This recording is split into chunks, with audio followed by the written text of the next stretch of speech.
Today we are talking about September's new moon in Virgo. Welcome back, guys. Let's get right into it. Virgo is ruler of the 6th house. It is ruled by Mercury. It is a feminine sign. It is mutable in its modality, and its astrological glyph is the Virgin. The first one that I want to cover is the 6th house. So the 6th house is the area of the sky and consequently the areas of your life that this archetype tends to rule over and influence.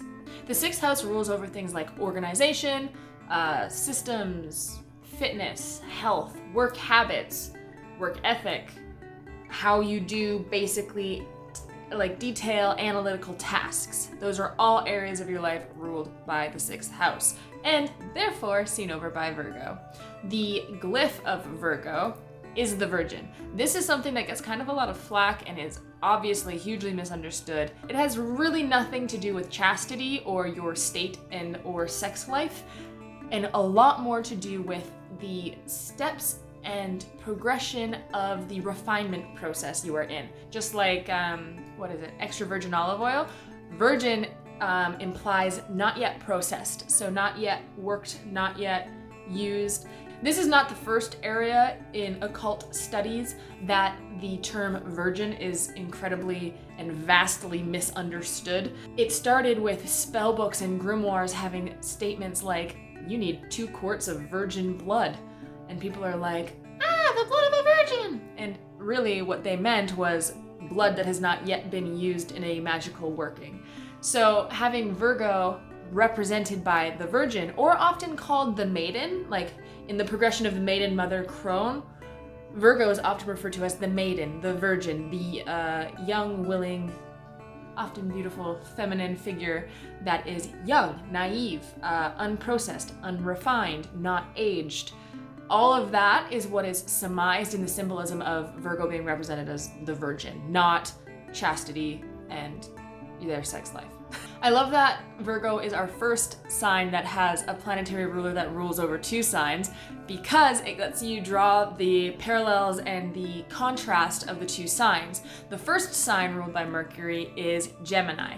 So if you look at Gemini's mercurial traits, they are very intellectual. They are hypothetical in their head, air sign, right? And air is very cognitive, thought process, thinking fast, boom, boom, boom, boom, boom in your head. Virgo is a lot more of the physical manifestation because it is an earth sign that's ruled by Mercury. It shows Mercury and mercurial traits in action. So what does Mercury in the physical look like? And that is analytical systems. That is detail orientation, perfectionism, getting into the nitty-gritty, right? I do feel sympathy and kind of bad for Virgos or people who possess strong Virgo energy because you get the shit end of so many sticks. You get totally smack talked for being a perfectionist, and you get critiqued for being super critical all of the time. However, you are somewhat still expected to come in and save the people who were critiquing you the trouble of messing something up by noticing what they've done wrong. We are where we are today because of Virgo's critical mind, critical ability to apply information. This ties into the fact that they're also mutable. So they're an earth mercurial sign that is mutable. So the modality in and of itself implies this willingness to adapt. Mutable energy and mutable signs always have a duality to them. They're always kind of in the middle going like this. Yeah, we could do this or we could do that. And they are responsive. They don't initiate change like cardinal signs do. Aries, Capricorn, Libra. They don't initiate these changes. They react. They reflect and adapt and handle the situation that's presented to them very well. So if you go up to a Virgo and you're like, I don't understand, my computer's not doing what it should be doing. And this Virgo opens up your laptop and is like, okay, we're gonna go through this system, start at the top, work our way down. We're gonna go through all of these nitty-gritty, cross our T's, dot our I's, check every box, and we will find out what's wrong if we are just anal enough to stick to the checklist and make sure that we check everything off. I don't know if I rightly put enough emphasis on how useful and helpful the Virgos of the world are. I swear any film, video, music, website, any content that you consume. I almost guarantee the people who edited that or have put the stamp of approval for whatever company to publish that, I freaking guarantee there's a Virgo placement in there in almost every single person. Sun Virgo, Moon Virgo, doesn't really matter. All of y'all editors in the world are the MVPs because they push all of us to be better, right? Like, it's a gift curse. You don't think those Virgos critique themselves just as hard? Like, yeah, being able to break down and get into the detailed editing process of anything. And I don't just mean like content wise, I mean literally anything. Like, I don't like that over there, I like this over here. Like, the discernment, the refinement, that ability is what has pushed humanity to the highest of heights in any field. So a genuine thank you to all of the Virgos out there. Virgo gets like a whole bunch of blessing curses, things that are double-sided, two sides of every coin, right? And their ability to be critical is their most insane blessing, but also the most heart-wrenching curse. They are often in this cycle of never being good enough, never being finished, or procrastinating because they're scared to publish something because they don't know if it's up to their standards, or, you know, like putting off finishing something or saying something's done. It's like if you've ever painted a painting and you just leave it on your wall and you revisit it again and again and again, but it's never quite done because you're always changing something or you're always critiquing. It's perfectionism, but not like in the annoying, I've come in here to critique all the stuff that you're doing way. It's perfectionism is in like, I genuinely want to produce the best result. That's what Virgo is. And it's not that they have ever tried to come in and shit on somebody else's work. They just want the company or the marketing project or whatever it is that they're entering and working on, they just want it to be genuinely the best it can be. That's the pros and cons to Virgo. The beautiful gift to always find improvement and ways to improve and expand, but the downside is that critical, self-judgmental and self-limiting belief that nothing's ever good enough, I can always find a flaw in something, and blah blah blah blah blah. It's the balance that you gotta find. Now that we've covered some of the Virgo traits, I'm going to slide off screen here, put up some gorgeous imagery, put on some nice music, and allow you to slip into your self-reflection zone. Please take this time to take a evaluation and do a little dissection of your life to see what areas could benefit from this very helpful, very attentive, very genuinely kind, caring, and involved energy of Virgo. I will see you back here in about 2-ish minutes so that we can cover some of the intentions as well as positive affirmations we might be using during Virgo season.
Back.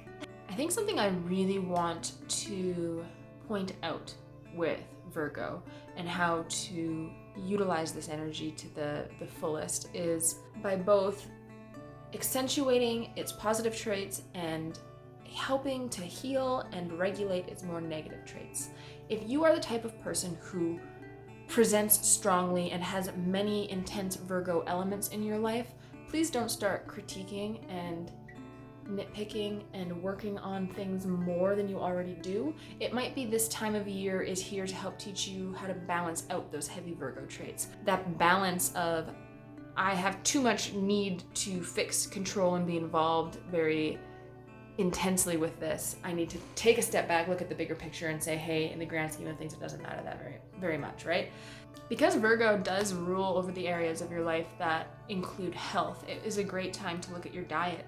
If you are experiencing digestive issues or needing to do kind of like an elimination diet, Virgo is literally the optimal time to be working on your gut biome or your health or your digestion, because it rules the small intestine. Checking your whys behind the things that you do.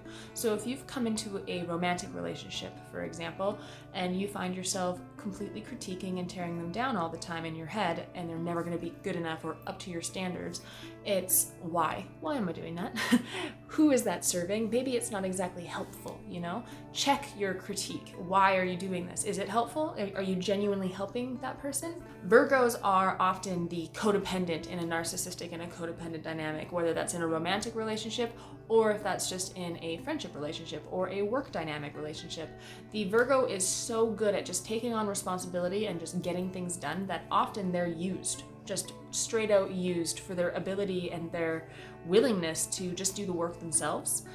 It's a good time to set some very needed boundaries if you are that type of Virgo. If you are someone who operates and works in this whole dynamic of I'll just do it myself and I'll give more and I'll try harder and I'll do it behind the scenes without getting anything back, you need to set some boundaries.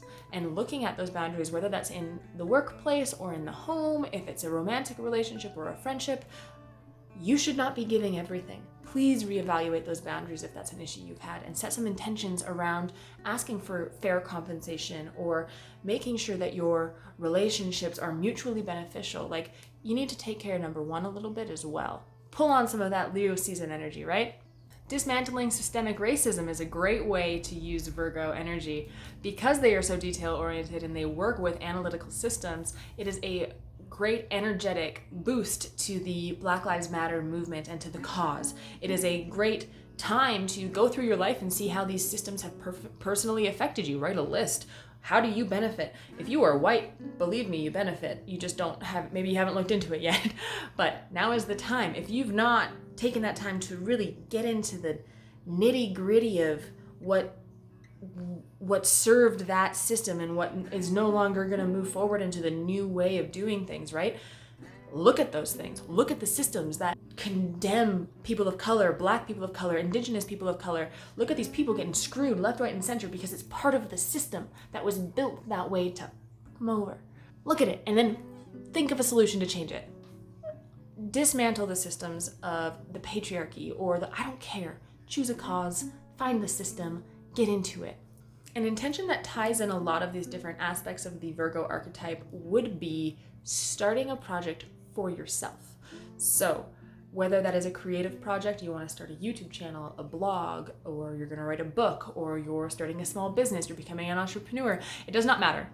Whatever that project that lights your fire, that's like for you and is serving yourself, is serving your larger goals in life or just where you're at currently, start a project and really get into it. Like, bite your teeth into it and get into the nitty gritty creative planning organization phase of a project that is for yourself.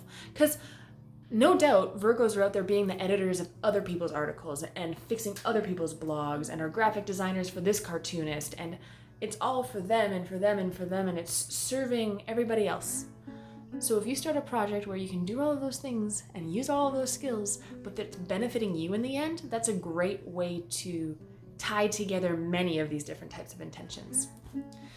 A few different positive affirmations would be I am enough statements, that I've done enough work, I have tried hard enough. So however you want to word the I am enough, and my sense of value and self-worth does not come from my actions unto others or my service or my quality of work. How good of a job I do does not make me any more or less worthy of love and safety and being valued and being seen. So establishing your sense of worth, but working with the positive affirmations around I am enough, I tried my hardest, I am enough, I did the best I could. Those types of statements, right? Like, stop critiquing yourself. Don't allow yourself to fall into that rabbit hole of nitpicking apart every different aspect of your life, because that's a big rabbit hole. We all have different areas of our life that we can improve upon. That's why we're here doing new moon intention settings. That's why I do zodiac and new moon videos, because we are all looking to become better versions of ourselves. For a Virgo archetype, for someone who has a lot of Virgo placements, or just even existing, whoever you are, as the Virgo season happens, be aware of the tendency to fall into those nitpicking rabbit holes. You are enough. Enjoy and celebrate who you are, where you're at right now, and there will always be another thing to work on. There will always be a new shadow to unpack. There will always be a better version of yourself you're trying to reach. Learning how to be content where you are as who you are is the most freeing and one of the most powerful lessons I think any person of any zodiac or any history or any age or any gender can learn. The sooner you learn it, probably the better. And the fact is you're going to have to keep relearning it. And it looks different all the time. That is it for our Virgo new moon video, guys. I hope it is helpful for you. I would love to hear some of the intentions you've set, so if you're in the mood, let me know in the comments below. Give this video a thumbs up if you enjoyed it, and hit that subscribe button so you can stay tuned for all of our new moon videos for the rest of 2020. We're all in this together, so hopefully we make it out alive. Thank you so much for being here. I will see you next time, guys. Mwah!